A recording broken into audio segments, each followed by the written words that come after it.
저는 30대 중반에 아이 키우며 사는 가정주부입니다. 남편 혼자 직장 다니고 저는 아이 낳고 나서 다니던 회사를 그만둔 것이 맞지만 그렇다고 해서 완전히 집에서 살림만 하며 사는 건 아니에요. 남편 혼자 벌어서는 겨우 우리 세 식구가 먹고 살고 현상 유지하는 것이 전부라서 낮에 몇 시간씩 그리고 주말마다 나가서 일을 하고 있습니다. 아무데나 가서 하는 건 아니고 친정엄마가 동네에서 식당을 하고 계세요. 예전부터 하셨고 나름대로 서울에서 맛집이라고 소문이 나서 점심시간이나 주말에는 하루 종일 가게가 손님으로 꽉 차 있습니다. 그래서 저는 평일 낮에 아이가 어린이집에 있는 3시간, 4시간 정도 엄마 가게에 나가서 일을 도와드리고 주말에는 남편에게 아이 맡겨두고 하루 종일 나가서 일을 해요. 그렇게 하면서 월급으로 250만 원 정도를 받고 있고 제가 버는 250 중에 매달 200만 원은 적금을 넣고 있습니다. 많이 저축하는 건 아니지만 아이 키우면서 나중에 돈이 더 많이 들어갈 것 같은데 최소 이 정도는 모아야 할 것 같아서 도저히 쉬고 있을 수는 없었습니다. 제 남편은 고등학교에서 아이들 가르치고 있는 교사입니다. 시아버님도 마찬가지로 현직 교사시고 집안이 교육자 집안이라서 그런 프라이드가 대단한 편이었어요. 특히 당사자인 시아버지나 우리 남편은 그런 말을 입에 올리지 않는데 정작 집에서 한평생 살림만 하셨던 시어머니는 본인들 집안이 교육자 집안이라는 말씀을 너무 자주 하셨습니다. 특히 제 친정부모님은 두 분이 각자 따로 장사를 하시는데 상견례 할 때부터 시어머니가 뭔가 탐탁치 않아 하시는 걸 느낄 수 있었어요. 지금 와서 생각해보면 시댁 집안은 배운 사람들인데 저희 부모님은 고졸이고 식당 장사를 하고 있으니 성에 차지 않으셨겠죠? 어쨌거나 저쨌거나 남편은 애초에 그런 거 신경 쓰는 사람도 아니었고 저도 어차피 결혼하면 시부모를 모시거나 자주 보고 살 것도 아니라서 어떻게 생각을 하던 상관하지 않고 진행했습니다. 그런데 막상 결혼하고 지금까지 살다 보니 생각보다 시어머니를 자주 마주치게 되더라고요.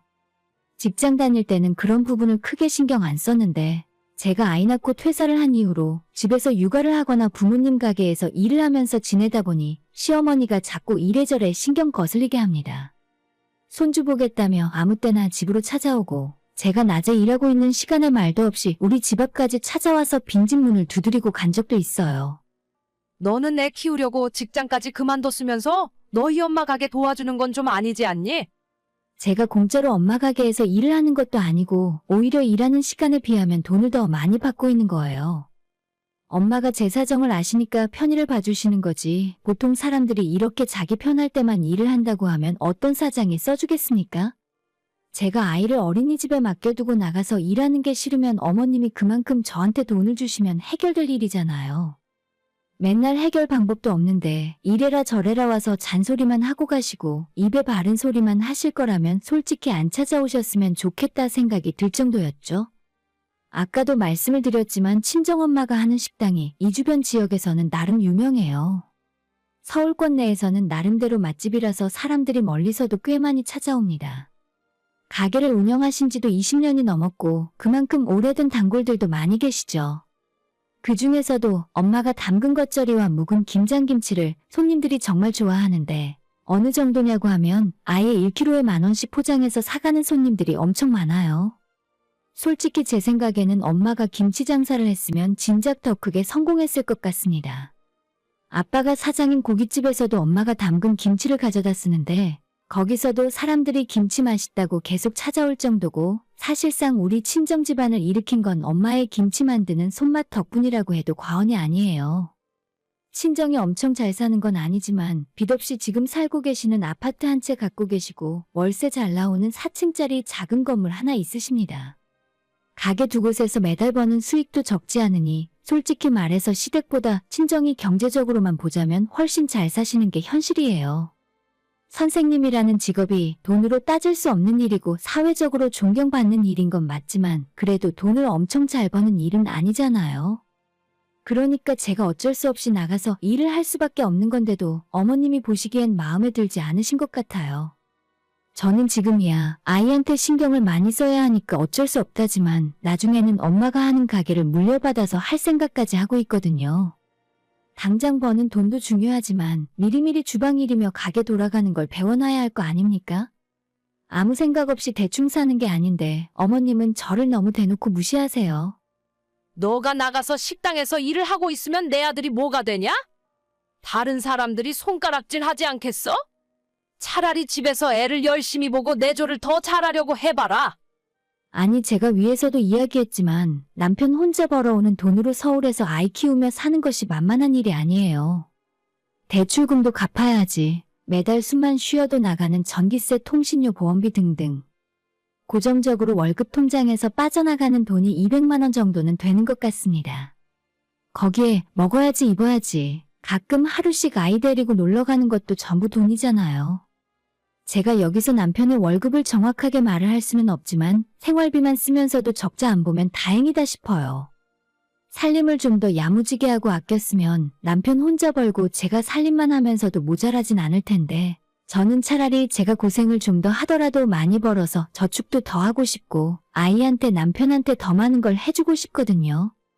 말이 좋아서 교육자 집안이지 사실 시댁이 그렇게까지 대단한 건지 잘 모르겠어요.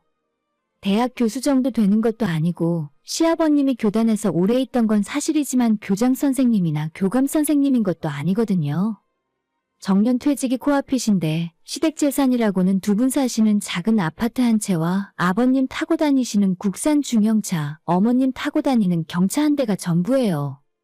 남편한테 몇 번 물어봤지만 다른 재산은 일절 없는 것 같습니다.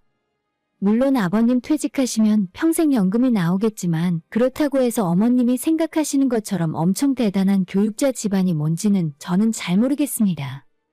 저보고 항상 자기 아들 체면 깎는 짓 하지 말라고 하시는데, 그러면 집에서 조용히 사모님 소리 들으며 앉아 있어야 하는 겁니까?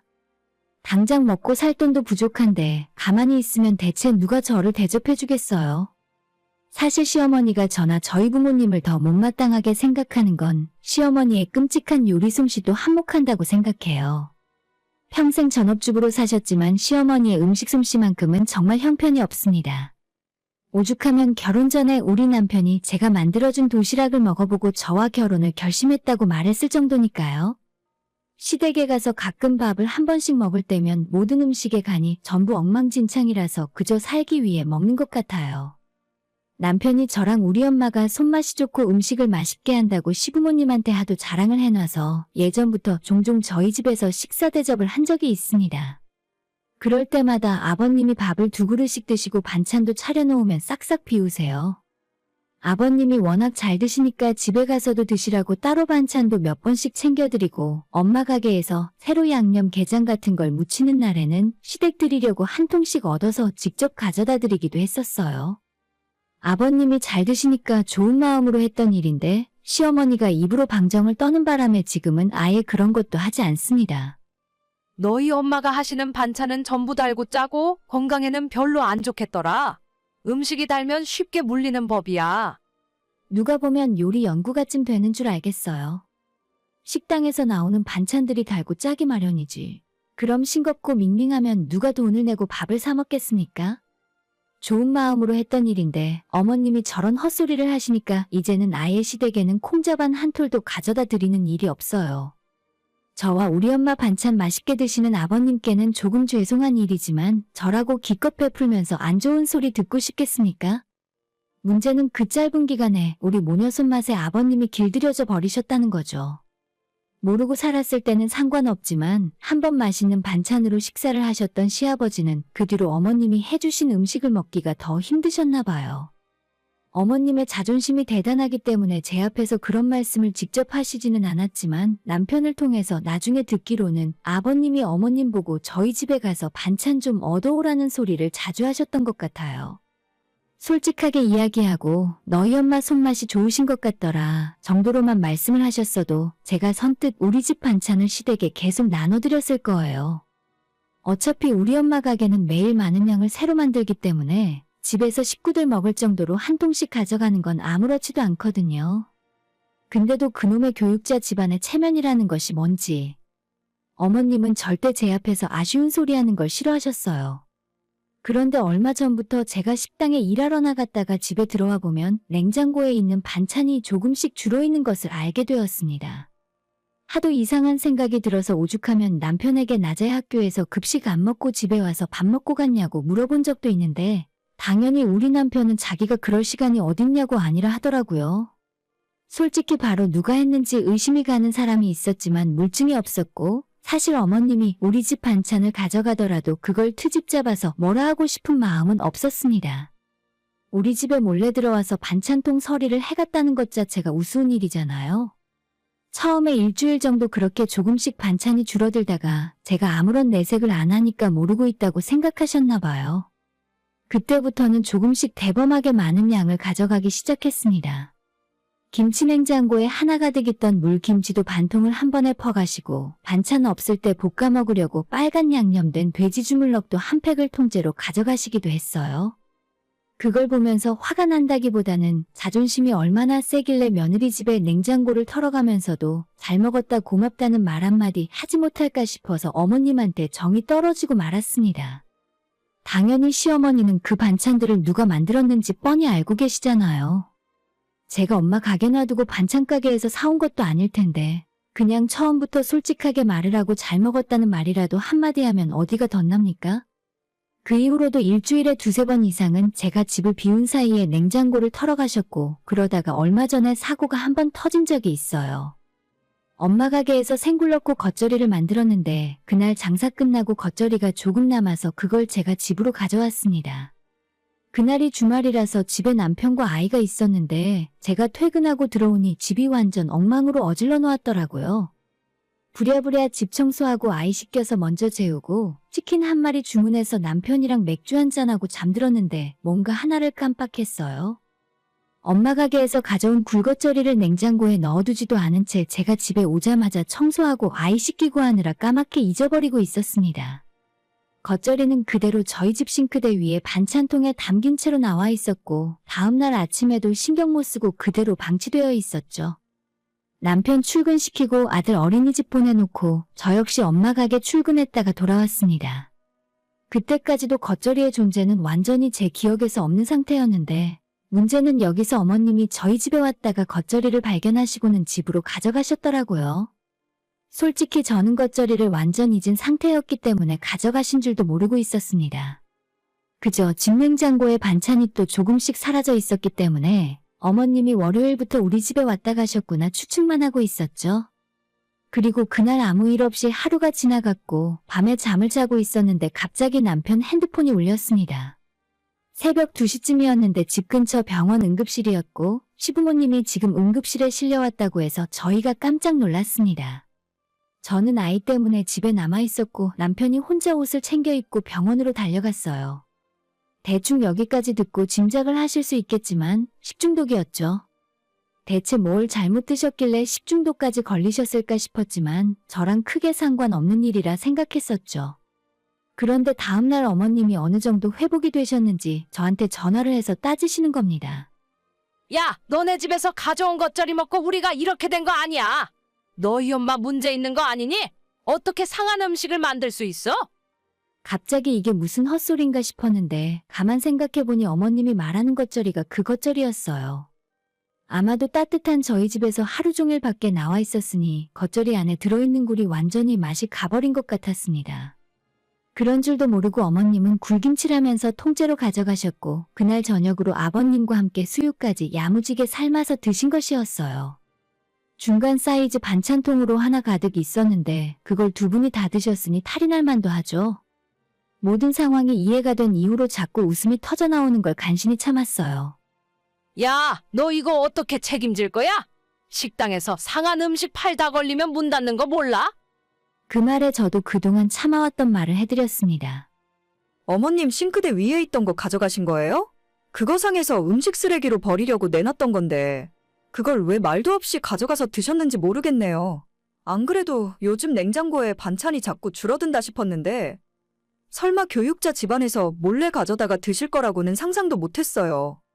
그렇게 말을 했더니 한참 동안 수화기 너머에서 아무런 대답이 들리지 않았습니다.